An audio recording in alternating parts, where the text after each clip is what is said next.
اعوذ باللہ من الشیطان الرجیم، بسم اللہ الرحمن الرحیم۔ وَلَئِنْ أَتَيْتَ الَّذِينَ أُوتُوا الْكِتَابَ بِكُلِّ آیَةٍ مَا تَبِعُوا قِبْلَتَكَ، اور اگر آپ لے آئیں تمام دلائل ان لوگوں کے سامنے جن کو کتاب دی گئی ہے، تو وہ پھر بھی ما تبعوا قبلتک، وہ پھر بھی آپ صلی اللہ علیہ وسلم کے قبلے کی پیروی نہیں کریں گے۔ اس آیت کا شان نزول دیکھیے، پہلے آپ سمجھیں انشاءاللہ اس کو۔ جب اللہ رب العزت نے آپ صلی اللہ علیہ وسلم کو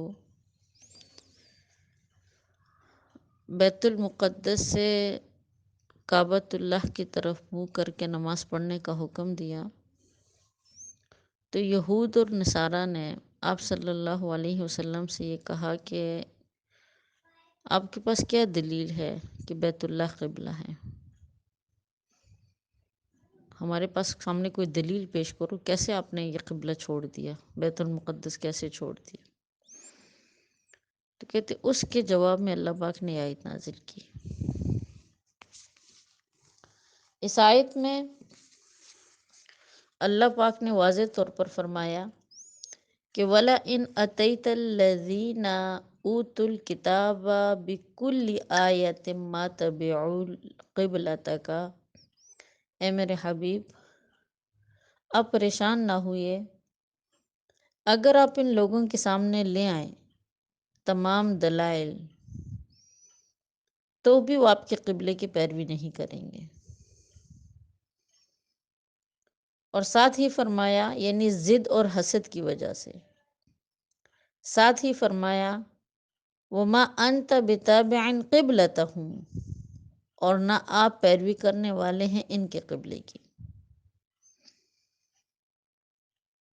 سمجھ آ رہی ہے نا؟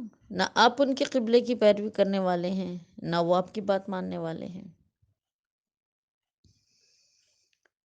یہ اس لیے فرمایا تاکہ اہل کتاب آپ صلی اللہ علیہ وسلم سے اپنے قبلے کی طرف رجوع کرنے سے نا امید ہو جائیں۔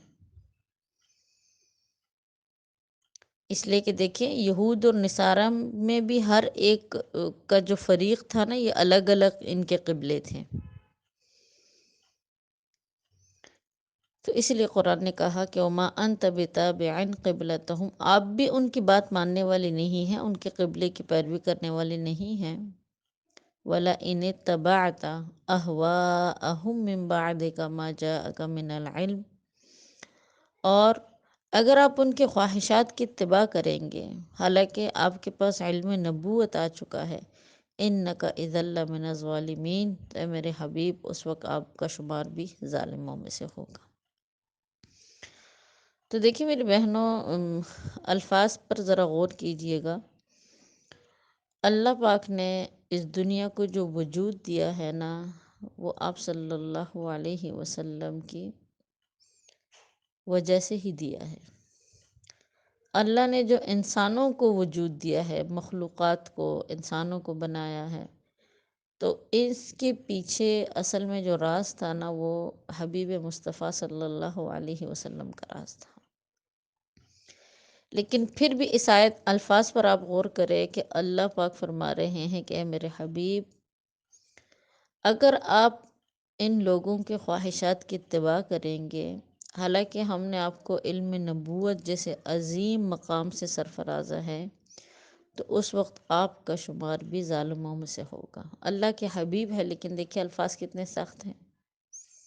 تو معلوم ہوا کہ جو شخص بھی دین کے علاوہ کسی اور راستے کی اتباع کرتا ہے، اسلام کے علاوہ کسی دوسرے راستے کو اختیار کرتا ہے، تو وہ شخص بھی ظالموں میں سے اس کا شمار ہوتا ہے، اور اللہ کو اس شخص سے کوئی سروکار ہی نہیں رہتا۔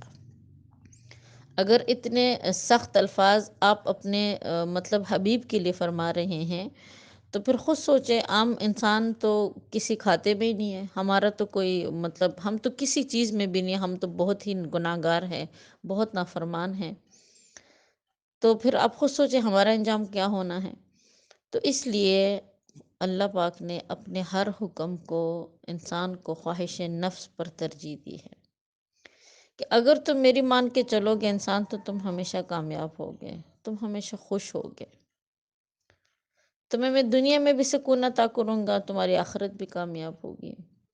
لیکن تم اگر اپنے نفس کی مانو گے، تم لوگوں کی مانو گے، لوگوں کی باتوں پر تم چلو گے، تو کبھی بھی یاد رکھنا نہ تو تمہیں دلی سکون ملے گا اور نہ ہی تم کبھی سیدھے راستے پر مطلب توقع کرو کہ یہ راستہ سیدھا ہے۔ اس لیے کہ لوگوں کی جو باتیں ہوتی ہے اور لوگوں کے خواہشات کو اگر ہم پورے کرنے پہ لگ جائیں نا، تو کبھی بھی ہم اللہ کا راستہ تلاش ہی نہیں کر سکتے، اللہ کے راستے پر ہم چل ہی نہیں سکتے۔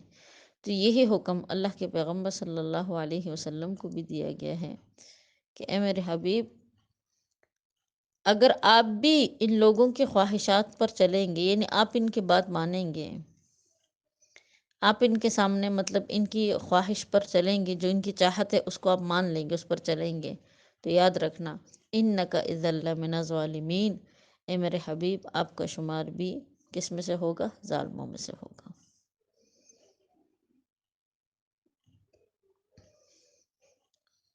الَّذِينَ آتَيْنَاهُمُ الْكِتَابَ، حالانکہ وہ لوگ جن کو ہم نے کتاب دی، یعنی یہود اور نصارہ، یعرفونہ، وہ آپ صلی اللہ علیہ وسلم کو پہچانتے تھے، کما یعرفون ابناءہم، جیسے وہ اپنے بیٹوں کو پہچانتے تھے۔ انشاءاللہ اس بات کو سمجھے۔ الذین آتیناہم الکتاب یعرفونہ، جن لوگوں کو ہم نے کتاب دی ہے وہ آپ صلی اللہ علیہ وسلم کو پہچانتے ہیں، کما یعرفون ابناءہم، جیسے کہ وہ اپنے بیٹوں کو پہچانتے ہیں۔ وَإِنَّ فَرِيقًا مِّنْهُمْ، لیکن انہی میں سے ایک گروہ ہے، لَيَكْتُمُونَ الْحَقَّ، جو حق کو چھپاتے ہیں، وَهُمْ يَعْلَمُونَ، حالانکہ وہ اس حق کو بخوبی جانتے ہیں۔ تو اس آیت میں دیکھیں، بات کو سمجھنے کی کوشش کیجئے گا۔ قرآن نے تشبیہ دی ہے کہ جن لوگوں کو ہم نے کتابیں دی ہے، یعنی تورات اور انجیل مراد ہیں۔ اہل کتاب کے علماء جو تھے وہ محمد مصطفیٰ صلی اللہ علیہ وسلم کو خوب جانتے ہیں، یعنی ان کو یہ معلوم تھا کہ وہی نبی ہے کہ جس کا ذکر تورات میں ہے، جس کا ذکر انجیل میں ہے، اور جن پر ایمان لانے اور جن کی مدد کرنے کا ہمیں حکم ہوا ہے۔ قرآن کہہ رہے کہ کما یعرفون ابناءہم، وہ آپ کو علامات سے، جو تورات میں آپ کی علامات تھی اور آپ کی صفات سے، جو تورات میں اور انجیل میں آپ کی صفات تھی، وہ اسی طرح آپ کو پہچانتے تھے جیسے وہ اپنے بیٹوں کو پہچانتے ہیں۔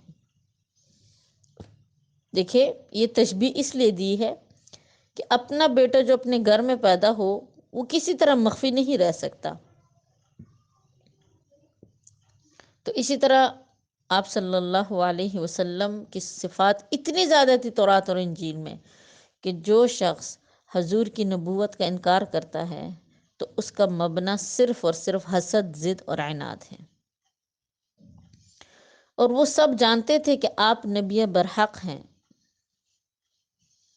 اسی وجہ سے دیکھیے قرآن نے کہا کہ وہ آپ کو ایسے پہچانتے ہیں جیسے کہ کوئی شخص اپنے بیٹے کو پہچانتا ہے۔ عبداللہ بن حضرت عمر فاروق رضی اللہ تعالیٰ عنہ کے بارے میں آتا ہے کہ تو عمر بن خطاب رضی اللہ تعالیٰ عنہ نے عبداللہ بن سلام سے پوچھا کہ آپ لوگ اللہ کے پیغمبر کو بیٹے کی طرح کس طرح پہچانتے تھے؟ تو عبداللہ بن سلام جو تھے نا، یہودی تھے، بعد اللہ پاک نے ان کو پھر اسلام کی توفیق دی تھی، عالم تھے وہ یہودیوں کے۔ تو کہتے عبداللہ بن سلام نے فرمایا کہ دیکھے جب میں نے حضور صلی اللہ علیہ وسلم کو دیکھا تھا تو فوراً ہی پہچان لیا تھا، جیسے اپنے بیٹے کو پہچانتا ہوں، بلکہ اپنے بیٹے سے بھی زیادہ میں نے مطلب آپ کو جلدی پہچان لیا تھا۔ تو کہتے عمر فاروق رضی اللہ تعالیٰ عنہ نے فرمایا کہ بھئی یہ کیسے؟ اللہ نے بھی ہماری کتاب میں مطلب یہی بات ارشاد فرمائی ہے۔ تو کہتے انہوں نے کہا کہ دیکھیے اللہ نے ہماری کتاب میں آپ صلی اللہ علیہ وسلم کی صفات، علامات بیان فرمائی ہیں، اور وہ اتنی واضح صفات اور علامات ہیں کہ اس سے ہم نے فوراً معلوم کر لیا کہ آپ نبی برحق ہیں۔ بیٹوں کا بیٹا ہونا تو صرف مطلب ظاہری چیزوں سے معلوم ہوتا ہے، ٹھیک ہے نا، یعنی ان کے کہنے کا مقصد یہ تھا کہ دیکھیے اگر ہمارا بیٹا ہے تو ہو سکتا ہے کہ وہ ہمارا بیٹا نہ بھی ہو، عورتوں کا کوئی اعتبار نہیں ہے کہ انہوں نے کہ غلط طریقے سے حمل ٹھہرایا ہو یا پھر زنا کے ذریعے سے حمل ٹھہرا ہو، اس میں تو پھر بھی مطلب قرائن اتنے واضح نہیں ہے، لیکن اللہ کے پیغمبر صلی اللہ علیہ وسلم کے بارے میں قرائن اتنے واضح ہیں، اتنے واضح ہیں کہ ان کے پہچاننے میں کوئی شک و شبہ نہیں تھا۔ تورات اور انجیل میں اللہ نے اتنے واضح طور پر آپ کی صفات بیان کی ہے کہ آپ کو پہچاننے میں کوئی شک و شبہ نہیں تھا، تو اسی وجہ سے رب کریم نے فرمایا کہ یعرفونہ کما یعرفون ابناءہم، کہ وہ آپ کو اسی طریقے سے پہچانتے ہیں جیسے وہ اپنے بیٹوں کو پہچانتے ہیں، لیکن اس کے باوجود لا یکتمون الحق، وہ حق کو چھپاتے ہیں، وہم یعلمون، اور انہیں اس بات کا بخوبی علم ہے کہ ہم حق کو چھپا رہے ہیں۔ الحق من ربک، انہیں یہ بھی معلوم ہے کہ یہ جو حق ہے یہ اللہ کی طرف سے ہے۔ فلا تکونن من الممترین، سو آپ شک کرنے والوں میں سے نہ ہو جائے۔ تو یہاں پر دیکھیے علمی بات آپ لوگوں کے سامنے کہتی ہوئی چلوں کہ قرآن کا زیادہ تر حصہ جو ہے نا وہ پیغمبر مصطفیٰ صلی اللہ علیہ وسلم کی شان کو بیان کرنے میں، یعنی مطلب اس میں احکامات بھی ہیں، جنت اور دوزخ کا ذکر بھی ہے، لیکن زیادہ تر حصہ جو ہے وہ شان مصطفیٰ صلی اللہ علیہ وسلم کا تذکرہ ہے۔ تو میری بہنوں، ہمارے پیغمبر، ان کی شان ایسی ہے، ان کی شان بیان کرنا یہ سب سے بڑا ذکر ہے، سب سے بڑا ذکر ہے۔ شان مصطفیٰ کی مطلب یعنی بات ہی کچھ اور ہے۔ تو اسی طرح دیکھیے اگر اس پیغمبر مصطفیٰ صلی اللہ علیہ وسلم کی احادیث کو ہم بیان کرتے ہیں یا ان کی سنتوں پر ہم عمل کرتے ہیں یا ان کی سنتوں پر عمل کرنے کی ہم کوشش کرتے ہیں یا اپنے بچوں کو عمل کروانے کی کوشش کرواتے ہیں یا اوروں کو بتلانے کی کوشش کرتے ہیں، یقین جانیے یہ تمام تمام چیزیں ذکر مصطفیٰ صلی اللہ علیہ وسلم میں شامل ہیں۔ اللہ پاک نے آپ کو ایسی شان عطا کی ہے کہ اسی شان سے ہماری مغفرت ہونی ہے، اسی ذکر سے ہماری مغفرت ہونی ہے۔ تو اس لیے دیکھیے معمول بنائے اپنا، ہر وقت درود کا ذکر کرنا یہ ایک ناممکن بات ہے، اگر تو ہو سکتا ہے تو بہت اچھی بات ہے، لیکن اگر آپ سنتوں پر عمل کرتی ہیں، ٹھیک ہے نا، تو وہ سنت پر عمل کرنے میں آپ کو جتنا وقت لگتا ہے وہ بھی ذکر مصطفیٰ ہے۔ آپ ایک محبت کی بنا پر عمل کرتی ہیں، مثال کے طور پر، ٹھیک ہے نا، آپ کھانے کے لیے بیٹھتی ہیں تو آپ دائیں ہاتھ سے کھاتی ہے اس نیت سے کہ یہ میرے نبی کی سنت ہے، تو جتنی دیر دیکھے کھانے میں لگتی ہیں اور آپ دائیں ہاتھ سے کھاتی ہے تو آپ ذکر مصطفیٰ میں ہیں۔ آپ سنت طریقے سے بیٹھتی ہیں تو جتنی دیر آپ بیٹھی رہی ہیں یہ سنت مصطفیٰ یعنی ذکر مصطفیٰ ہے۔ آپ مسواک کرتی ہیں تو مسواک کرنے میں جتنا ٹائم لگتا ہے یہ ذکر مصطفیٰ صلی اللہ علیہ وسلم ہے۔ اسی طرح آپ حدیث بیان کرتی ہیں کسی کے سامنے، اس حدیث بیان کرنے میں جتنا ٹائم لگتا ہے وہ ٹائم ذکر مصطفیٰ ہے۔ اللہ کے پیغمبر کی کسی ادا کو کسی کے سامنے بیان کرتی ہیں، کسی کو دعوت دیتی ہے، اس کو بے شک اپنے بچے ہی کو کیوں نہ ہو دعوت دیتی ہے، وہ سارا کا سارا ٹائم ذکر مصطفیٰ صلی اللہ علیہ وسلم میں شامل ہے۔ اللہ پاک نے اپنے پیغمبر کو ایک نرالی شان عطا کی ہے جو آج تک دنیا میں یہ مقام کسی کو حاصل نہیں ہوا۔ اللہ خوش ہوتے ہیں اپنے نبی کے ذکر سے، ہمارے پیغمبر ہیں، ہمیں بھی خوش ہونا چاہیے۔ یقین جانیے آپ صلی اللہ علیہ وسلم کی ہر ادا آپ کے ذکر میں شفا ہے، صحت ہے، خیر ہے، عافیت ہے۔ دل کا سکون ہے۔ ہم تو سکونوں کو دنیا کی مطلب چیزوں میں تلاش کرتے ہیں، حقیقی سکون کو ہم بلا چکے ہیں۔ اپنی زندگی کو دین میں لانے کے بجائے ہم دنیا کی آسائشیں تلاش کرتے ہیں۔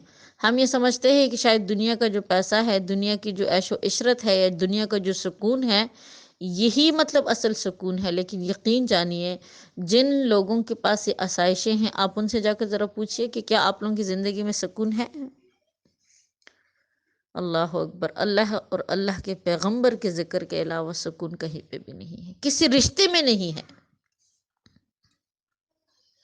کوئی بھی رشتہ ہے اس میں بھی نہیں ہے۔ جس رشتے سے دین نکل جائے اس رشتے میں سکون ہی نہیں، وہ انسان کے لیے ٹینشن بن جاتا ہے، پریشانی کا باعث بن جاتا ہے۔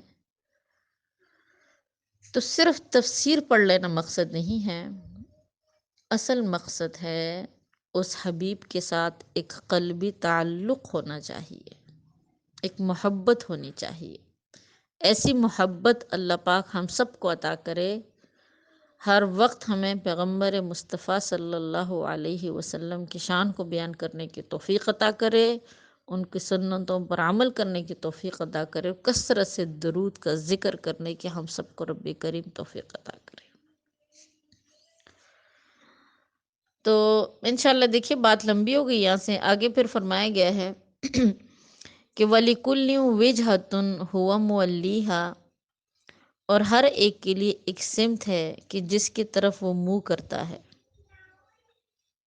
فَاسْتَبِقُوا الْخَيْرَاتِ، تم نیکیوں کی طرف دوڑو، سبقت کرو۔ کیا مطلب؟ یعنی ہر پیغمبر کے لیے میں نے ایک سمت مقرر کی ہے۔ اللہ کی عادت یہی ہے اور ہمیشہ اسی طرح ہے کہ ہر ایک امت کا ایک قبلہ مقرر فرماتا ہے۔ جیسے موسیٰ علیہ السلام کے لیے علیحدہ قبلہ بنایا، محمد مصطفیٰ صلی اللہ علیہ وسلم کا علیحدہ قبلہ۔ غرض قبلے کا جو مسئلہ ہے نا، اس کا تعلق عبادات سے ہے، جس میں رائے کو دخل نہیں کہ ہم کہے کہ چلو بیت اللہ کی جگہ بیت المقدس کی طرف ہم منہ کریں، ایسا نہیں ہو سکتا۔ اللہ کا حکم ہے۔ اب جیسے اگر جو نماز فرض ہیں ہم کہیں کہ چلو اس کو ہم زیادہ کریں، اب جیسے فجر کی 2 رکعت صرف فرض ہے، ٹھیک ہے نا، ہم کہیں کہ بھئی یہ تو بہت کم ہے، ہم زیادہ پڑھ لیتے ہیں، تو ایسا نہیں ہوتا۔ جو رب نے جتنا حکم دے دیا، جتنی تعداد کا، اسی پہ عمل کرنا ہمارے لیے واجب ہے، ضروری ہے۔ اس میں کمی کریں گے تب بھی گناہگار، اس میں زیادتی کریں گے تب بھی گناہگار۔ تو اس لیے رب کریم نے فرمایا کہ وَلِكُلٍّ وِجْهَةٌ هُوَ مُوَلِّيهَا، ہر ایک کے لیے میں نے ایک سمت مقرر کی ہے۔ فَاسْتَبِقُوا الْخَيْرَاتِ، نیکیوں کی طرف سبقت کرو۔ جب حکم ہو بیت المقدس کی طرف نماز پڑھنے کا، اس کی طرف متوجہ ہو۔ جب حکم ہو کعبہ کی طرف نماز پڑھنے کا، اس کی طرف توجہ دو، کعبہ کی طرف مائل ہو جاؤ۔ اینما تکونو، جہاں کہیں بھی تم ہوگے، یأتی بکم اللہ جمیعا، وہ رب تمہارے تمام اعمال کو جمع کرے گا، تمہیں بھی جمع کرے گا۔ ان اللہ علی کل شیء قدیر، بے شک وہ اللہ تمام چیزوں پر قدرت رکھنے والا ہے۔ وَمِنْ حَيْثُ خَرَجْتَ، جس جگہ سے آپ صلی اللہ علیہ وسلم نکلے، یہ سفر کے بارے میں ہے کہ اگر آپ سفر کی حالت میں ہیں تب بھی فَوَلِّ وَجْهَكَ شَطْرَ الْمَسْجِدِ الْحَرَام، اے میرے حبیب اپنا رخ کیجئے مسجد حرام کی طرف۔ اگر آپ سفر کی حالت میں ہیں تب بھی آپ کے لیے لازم ہے کہ آپ قبلے کو معلوم کریں، ٹھیک ہے نا، قبلے کا حکم تب بھی ہے۔ اسی وجہ سے دیکھیں روایات میں آتا ہے، آپ صلی اللہ علیہ وسلم نے فرمایا ہمیں اور امتوں پر 3 باتوں سے فضیلت دی گئی ہے۔ نمبر 1، آپ نے فرمایا کہ ہماری نماز میں جماعتیں جو ہیں، یعنی جو جماعت کی شکل ہوتی ہے، جو مسجدوں میں ادا کی جاتی ہے جماعت، اور اس میں جو صفیں باندھی جاتی ہے، فرمایا یہ فرشتوں کی صفوں کی مانند ہیں۔ اس لیے کہ فرشتے بھی اللہ کے حضور اسی طرح صف باندھ کر کھڑے رہتے ہیں۔ نمبر 2، فرمایا ہمارے لیے زمین کو مسجد بنا دیا ہے، یعنی جہاں چاہیں ہم نماز پڑھ سکتے ہیں، لیکن شرط یہ ہے کہ قبلے کی طرف منہ ہو۔ لیکن دیکھیں ہم سے پہلی جو امتیں تھیں نا، ان کے لیے ایسا حکم نہیں تھا۔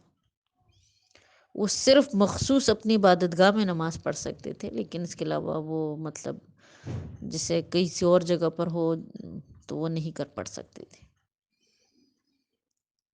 نمبر 3، فرمایا آپ علیہ السلام نے کہ زمین کی مٹی ہمارے لیے پاک کر دی گئی ہے، یعنی اگر پانی نہ ہو یا پھر پانی سے ہمیں تکلیف ہو تو تیمم کا حکم ہے، لیکن ہم سے پہلے جتنے بھی امتیں گزری ہیں ان کے لیے تیمم کا حکم نہیں تھا۔ یہ امت محمدیہ صلی اللہ علیہ وسلم کی خاصیت ہے۔ وَإِنَّهُ لَلْحَقُّ مِن رَبِّكَ، اور وہی حق ہے جو آپ کے رب کی طرف سے ہے۔ وَمَا اللَّهُ بِغَافِلٍ عَمَّا تَعْمَلُونَ، اللہ پاک غافل نہیں ہے ان اعمال سے جو تم کرتے ہو۔ وَمِنْ حَيْثُ خَرَجْتَ فَوَلِّ وَجْهَكَ شَطْرَ الْمَسْجِدِ الْحَرَامِ، اے محمد مصطفیٰ صلی اللہ علیہ وسلم، آپ جہاں کہیں بھی ہو، جہاں کہیں سے آپ نکلے، اپنا رخ مسجد حرام کی طرف کر لیجیے۔ یا اے مسلمانوں تم جہاں کہیں بھی ہو، آگے فرمایا نا کہ وَحَيْثُ مَا كُنْتُمْ، اے مسلمانوں تم لوگ جہاں کہیں بھی ہو، فَوَلُّوا، تم بھی رخ کر لو، وجوہکم، اپنے چہروں کا، شطرہ، اسی حرم کی طرف۔ تو اس آیت میں اول تو آپ صلی اللہ علیہ وسلم کا ذکر فرمایا اظہار شرف اور عظمت کی وجہ سے کہ حبیب ہم نے آپ کی رضا کے موافق قبلے کو تبدیل فرما لیا اور آپ کا قبلہ وہی متعین کر لیا جس کی آپ چاہت رکھتے تھے، اور پھر ساتھ ساتھ امت محمدیہ کی بھی خصوصی یعنی امت محمدیہ کو بھی ایک فضیلت دی گئی ہے کہ تم لوگ بھی جہاں کہیں ہو، بطور خاص ان کا ذکر قرآن کے اندر آیا ہے کہ تم اتنی خاص ہو میری نزدیک، اتنی خاص امت ہو کہ تم لوگ بھی جہاں کہیں ہو اپنا رخ کس کی طرف کرو؟ حرم کی طرف کرو، بیت اللہ کی طرف کرو۔ لِأَلَّا يَكُونَ لِلنَّاسِ عَلَيْكُمْ حُجَّةٌ، تاکہ لوگوں کا تم پر کوئی الزام نہ رہے۔ مطلب اے ایمان والو، تحویل قبلہ کی وجہ سے یہودوں کو تم پر کسی طرح کا الزام نہ رہے، کیونکہ دیکھیں تورات میں صاف لکھا تھا کہ کعبہ قبلہ ابراہیمی ہے، اور جو نبی و آخر الزماں آئیں گے ان کا قبلہ بھی وہی کر دیا جائے گا۔ اب اگر یہ تحویل نہ ہوتی، یعنی بیت المقدس سے کعبہ قبلہ نہ ہوتا، تو یہودی حجت پکڑتے اور کہتے کہ دیکھو تورات میں تو اس پیغمبر کی علامت لکھی ہوئی ہے اور یہ علامت اس پیغمبر میں موجود نہیں ہے۔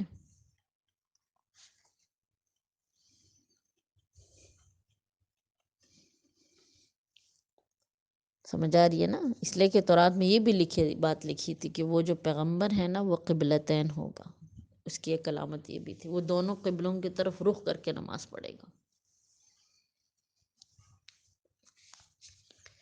إِلَّا الَّذِينَ ظَلَمُوا مِنْهُمْ، مگر وہ لوگ کہ جنہوں نے ظلم کیا تم میں سے، فَلَا تَخْشَوْهُمْ، ان سے نہ ڈرو، وَخْشَوْنِي، بلکہ مجھ سے ڈرو، یعنی ان ضد کرنے والوں سے مت ڈرو کیونکہ وہ تمہاری حمایتی اور مددگار نہیں ہیں، بلکہ پیغمبر ہمیشہ ہر حکم میں مجھ سے ڈرو۔ وَلِأُتِمَّ نِعْمَتِي عَلَيْكُمْ، تاکہ میں پورا کروں اپنا فضل، اپنی نعمتیں تم پر، وَلَعَلَّكُمْ تَهْتَدُونَ، اور تاکہ میں تمہیں ہدایت دوں۔ تو معاذ بن جبل رضی اللہ تعالیٰ عنہ فرماتے ہیں کہ آپ صلی اللہ علیہ وسلم نے فرمایا کہ نعمت کا پورا ہونا جنت میں داخل ہونا ہے اور جہنم سے خلاصی پانا ہے، اور کچھ فرماتے ہیں کہ نعمت کی تکمیل ہے انسان کا ایمان پر مرنا۔ اللہ پاک ہمیں بھی صفت عطا کرے ایمان پر مرنا۔ کما ارسلنا فیکم، جیسا کہ بھیجا ہم نے تم میں سے ایک پیغمبر، یہ خطاب جو ہے نا اہل قریش والوں کو ہے۔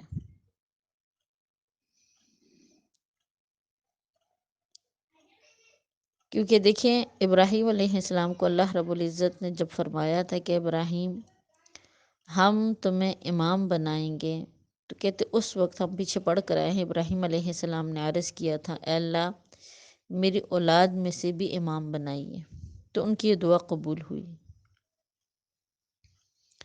تو اس لیے قریش جو ہے نا وہ لوگوں کے سردار ہیں، دوسرے لوگ ان کے تابع ہیں۔ آپ صلی اللہ علیہ وسلم نے فرمایا کہ لوگ قریش کے تابع ہیں۔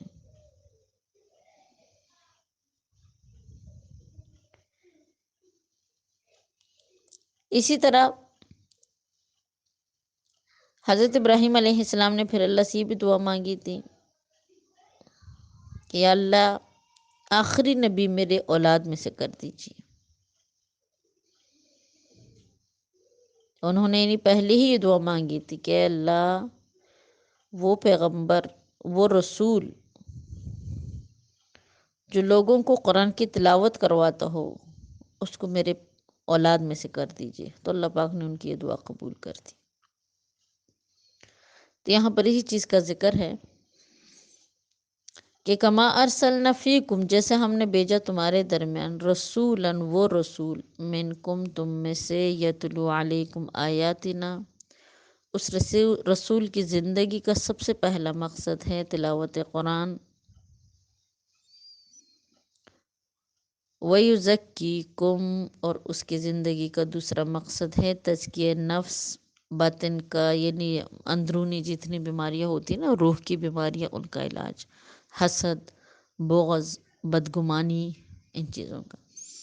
وَيُزَكِّيكُمْ، وہ پیغمبر تمہارا تزکیہ کرے گا، تمہیں پاک کرے گا، وَيُعَلِّمُكُمُ الْكِتَابَ، وہ پیغمبر تمہیں کتاب کی تعلیم دے گا، والحکمہ، اور احادیث کی، وَيُعَلِّمُكُمْ، وہ تمہیں سکھائے گا، مَا لَمْ تَكُونُوا تَعْلَمُونَ، ایسی باتیں جن کو تم پہلے نہیں جانتے تھے۔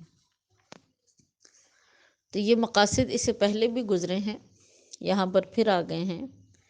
آپ صلی اللہ علیہ وسلم کی زندگی کے مقاصد ہیں یہ۔ سب سے پہلا مقصد ہے قرآن کی تلاوت، دوسرا مقصد ہے قرآن کی تعلیم، تیسرا مقصد ہے احادیث، اور چوتھا مقصد ہے تزکیہ نفس یعنی باطن کی صفائی۔ سمجھ آ رہی نا؟ اور یہ مفصل پوری شریعت ہے، پوری شریعت ہے۔ فرمایا فَاذْكُرُونِی، اے لوگوں مجھے یاد کرو، اذکرکم، میں یاد کروں گا تم لوگوں کو بھی۔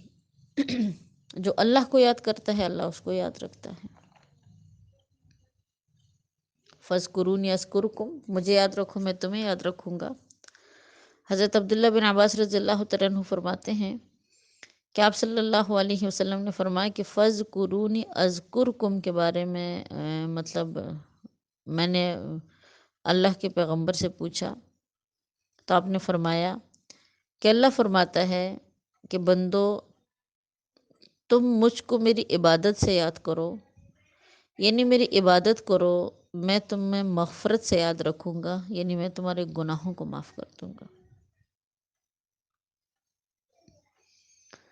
اسی طرح ابو ہریرہ رضی اللہ تعالیٰ عنہ کی حدیث ہے، فرماتے ہیں کہ آپ صلی اللہ علیہ وسلم نے فرمایا کہ اللہ فرماتا ہے کہ میرا بندہ جیسا میرے ساتھ اعتقاد رکھتا ہے، یعنی وہ جیسا سوچتا ہے میں اسی طرح اس کے ساتھ پیش آتا ہوں، اور وہ جب مجھے یاد کرتا ہے تو میں اس کے ساتھ ہوتا ہوں۔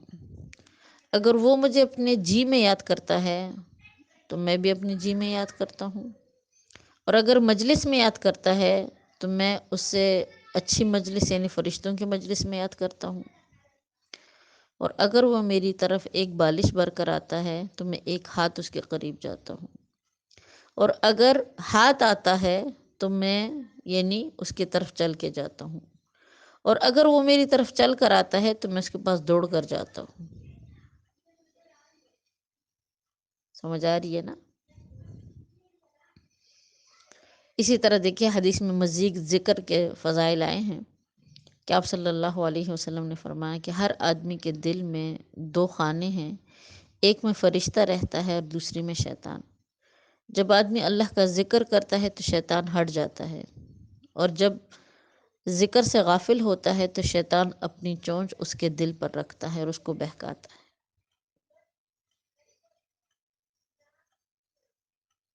اسی طرح مزید حدیث مبارکہ میں آتا ہے کہ آپ صلی اللہ علیہ وسلم نے فرمایا کہ مفردین سبقت لے گئے۔ تو کہتے صحابہ نے عرض کیا کہ یا رسول اللہ صلی اللہ علیہ وسلم مفردین کون ہیں؟ تو فرمایا اللہ کا بہت ذکر کرنے والے اور ذکر کرنے والیاں۔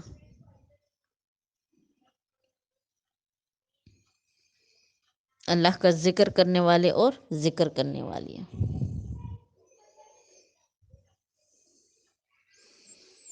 وَاشْكُرُوا لِي، اور ساتھ ساتھ حکم ہے کہ میرا شکر ادا کرو، وَلَا تَكْفُرُونَ، اور میری ناشکری نہ کرو،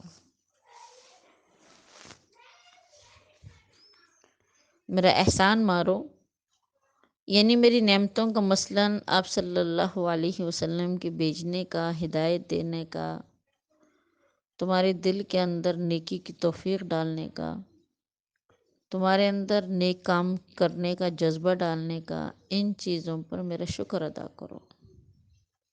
اس لیے کہ دیکھیں، انسان جو نیکی کے راستے پر چلتا ہے نا، یہ اللہ کی توفیق سے چلتا ہے۔ تو اگر اللہ نے ہمیں ہدایت دی ہے اپنے کلام کو سمجھنے کی، تو اس رب کا کمال ہے، اس میں ہمارا کوئی کمال نہیں ہے۔ اگر ہم نماز پڑھتے ہیں تو یہ اللہ کی توفیق ہے، ہمیں اللہ کا شکر ادا کرنا چاہیے۔ تو اس لیے اللہ پاک نے فرمایا کہ وَاشْكُرُوا لِي، میرا شکر ادا کیا کرو ہر وقت، وَلَا تَكْفُرُونَ، اور میری ناشکری نہ کرو، یعنی نعمتوں کا انکار نہ کرو، انبیاء کی تکذیب نہ کرو، جو بندہ نیکی کے کام کا حکم دے اس کی مخالفت نہ کرو، وقت کو ضائع نہ کرو، ذکر سے اعراض نہ کرو۔ یہ تمام چیزیں ناشکری میں آتی ہیں۔ اسی بھی قرآن کی ایک دوسری آیت میں یہ بات ہے کہ وَلَئِن شَكَرْتُمْ لَأَزِيدَنَّكُمْ وَلَئِن كَفَرْتُمْ إِنَّ عَذَابِي لَشَدِيدٌ، اگر تم میرا شکر ادا کرو گے تو میں اپنی نعمتیں تم پر بہا دوں گا، بہت کثرت سے تمہیں عطا کروں گا، لیکن وَلَئِن كَفَرْتُمْ، اگر تم ناشکری کرو گے تو إِنَّ عَذَابِي لَشَدِيدٌ، انسان میرا عذاب بڑا سخت ہے، میرا عذاب بڑا سخت ہے، اس لیے تم اپنے حال پر ہمیشہ اللہ سے شکر گزاری کیا کرو، ناشکری نہ کیا کرو۔ وآخر دعوانا الحمدللہ رب العالمین۔ بس یہاں تک انشاءاللہ توفیق۔